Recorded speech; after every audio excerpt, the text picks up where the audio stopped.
하이델베르크 교리문답 114번째 질문은 하나님께 회개하고 돌아온 사람은 이러한 계명들, 10계명이죠. 완벽하게 지킬 수 있습니까? 결코 그렇지 않습니다. 이 세상에서 가장 경건한 사람이라고 할지라도 완벽할 수는 없습니다. 그럼에도 불구하고 하나님의 사랑을 깊이 경험한 신자들은 하나님의 계명의 일부가 아니라 율법의 전부를 사랑하며 그것을 지키기를 즐거워합니다. 우리는 하나님의 자녀들이니까 그 율법을 즐거워하며 지키기를 기뻐하고 그렇게 살아가게 되는 것이죠. 아직 중생하지 않은 영혼들은 외형적으로 도덕적인 삶을 추구함으로 자신의 이름과 명예를 유지하려고 하며 그것으로 자신을 도덕적인 사람이라는 것을 증명하려고 합니다. 율법을 오해하면 우리가 이렇게 살아갈 수 있죠. 율법을 통하여, 내가 율법을 지키는 것을 통하여 나를 드러내고 내 명예를 나타내며 나를 증명하려 하는 것. 하지만 이것은 절대로 하나님께서 우리에게 율법을 주신 이유, 목적에 합당한 삶이 아닙니다. 그래서 때로는 하나님을 알지 못하는 사람들은 자선행위를 하기도 하고 기부를 하기도 하고 여러 가지 선행을 베풀기도 합니다. 그러나 이러한 것들은 하나님의 계명을 지키는 것이 아니에요. 하나님의 뜻대로 하나님의 자녀답게 살아가는 것이 아니죠. 왜냐하면 그들이 아무리 도덕적으로 흠이 없이 살려 해도 그렇게 할 능력이 그들 가운데 없으며 그들이 드러내는 선이라고는 자기 자신을 드러내고 증명하기 위한 수단일 뿐입니다. 그래서 더 악한 것이죠. 중생 혹은 회심하지 않은 사람들은 하나님의 계명을 지킬 수 없어요. 하나님의 사랑을 알지 못하기 때문에 하나님의 사랑을 드러낼 수도 없는 것이죠. 진정한 도덕성은 중생한 사람, 거듭난 하나님의 사람이 하나님의 계명을 나의 힘이 아니라 성령의 능력을 따라 지키려고 애쓸 때, 그때 나타나는 것입니다. 경건을 추구하고 거룩한 삶을 애쓰는 과정을 통하여 드러나게 되는 것이죠. 물론 회심한 사람이 계명을 순종하려고 애쓰는 건 역시 여전히 부족하며 완전하지는 않습니다. 그것은 불완전하고 흠이 있는 것이죠. 온전한 것이 아니에요. 우리의 온전함은 오직 예수 그리스도께 있는 것입니다. 그렇다면 우리가 완전하지 않기 때문에 포기해야 할까요? 그렇지 않아요. 그럼에도 불구하고 중생하고 회심한 하나님의 자녀들은 하나님의 계명을 사랑하기에 그 계명을 지키려고 애쓰게 되는 것이죠. 사랑하기 때문에, 하나님의 사랑을 깊이 알고 있기 때문에 바로 우리는 그 율법을 하나님의 말씀이라 받고 하나님을 사랑하는 것처럼 하나님의 말씀인 율법을 사랑하게 되는 것입니다. 자신의 힘으로 계명을 지키는 것이 아니라 성령을 의지하여 하나님의 말씀을 대하게 되고 성령의 인도하심을 따라 하나님의 말씀과 율법을 따라 지켜가게 되는 것입니다. 그럼에도 여전히 하나님의 계명을 완벽하게 지킬 수는 없어요. 왜냐하면 우리는 육신의 소욕을 가지고 있는, 육신의 정욕에 늘 지배를 받는 사람들이기 때문에 그래요. 우리의 몸이 타락했기 때문에 그렇죠. 여전히 육신과 싸워야 하기 때문입니다. 그래서 회심한 사람이 하나님의 계명을 순종하는 것은 하나님의 율법이 요구하는 완전한 기준에서 본다면 아주 작은 시작에 불과한 거예요. 그냥 첫 걸음을 내딛는 것과 같은 것이죠.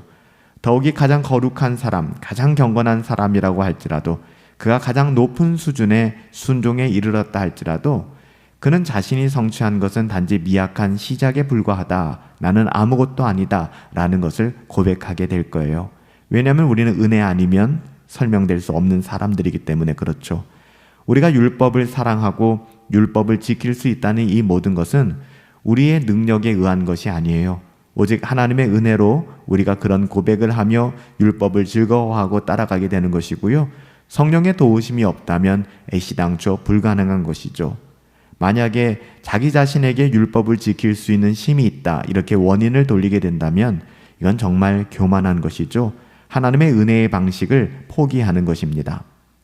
우리는 거룩을 추구하는 것, 경건을 추구하는 것, 거룩한 삶을 애쓰는 것, 미루거나 중지해서는 안 됩니다. 비록 이 땅에서는 완전함에 이룰 수 없다 할지라도 포기하거나 핑계로 완전함에 대한 추구를 내려놓아서는 안 돼요. 완전히 경건해질 수 없고 완전히 거룩해질 수 없지만 거룩을 애쓰게 되는 것이고 경건을 추구하게 되는 거예요. 이거마저 포기할 수는 없는 것이죠. 복음적 완전함에 이르기까지 내적으로 우리는 계속해서 성장해 나가야 합니다. 하나님의 자녀다운 삶을 살아내야 한다는 것이죠. 이렇게 성장하려고 갈망하고 추구하는 것은 그가 진정으로 회심한 사람, 하나님의 자녀임을 증명하는 거예요. 하나님의 자녀로서의 열매, 성령의 열매는 하나님의 거룩한 나라를 바라보며 경건을 추구하고 거룩한 삶을 애쓰는 것입니다. 물론 중생한 자라도 하나님의 자녀라 할지라도 죄에 빠질 수 있어요. 이때 회개와 하나님의 은혜로, 특히 그리스도의 보혈을 통하여 회복되어져야만 합니다.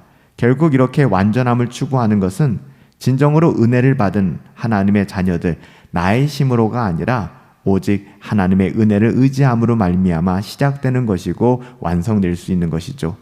그래서 우리는 더욱더 부지런히 경건을 추구하고 일상 속에 거룩한 삶을 애써야 하는 것입니다. 하나님께 회개하고 돌아왔다고 해서 십계명을 포함한 모든 율법, 계명들 완전히 다 지킬 수 있을까요? 그런 사람은 없습니다. 다 지킬 수 없다면 난 그냥 포기할래? 이것도 불가능한 일이죠. 왜냐하면 우리는 거듭난 하나님의 자녀이기 때문이죠. 이 세상에서 가장 거룩한 사람이라고 할지라도, 경건한 사람이라고 할지라도 하나님의 말씀에 작은 순종부터 시작하는 것, 성령의 도우심이 있을 때 가능한 것이고요. 하나님의 은혜가 없이는 우리 가운데 선함이 드러날 수 없음을 여러분 꼭 기억하시기 바랍니다. 하나님의 은혜를 붙잡으시고 성령의 도우심을 구하시면서 우리의 삶이 거듭난 하나님의 자녀로서 하나님이 하나님의 자녀로 우리를 불러주셨으니까 하나님의 자녀답게 살아갈 수 있게 되기를, 비록 우리 완벽하거나 완전하진 못하지만 끝없이 경건을 추구하며 거룩한 삶 애쓰며 살아갈 수 있게 되기를 예수님의 이름으로 축복합니다. 살아계신 아버지 하나님, 비록 우리가 회개하고 돌아왔지만 하나님의 말씀과 계명을 완전히 지킬 힘은 우리 가운데 없음을 고백합니다. 그래서 끊임없이 성령의 도우심을 구하며 우리 스스로 쳐서 복종하여 경건을 추구하고 거룩한 삶을 애씁니다. 하나님 기름 부어 주시옵시고 하나님의 은혜로 우리를 보존하여 주시옵소서. 존귀하신 예수님의 이름으로 기도하옵나이다. 아멘. 우리는 비록 부족하고 연약하지만 여러분 포기하지 맙시다. 날마다 우리의 삶의 일상 속에서 경건을 추구하시며 거룩한 삶을 애쓰시며 살아갈 수 있게 되기를 예수님의 이름으로 축복합니다.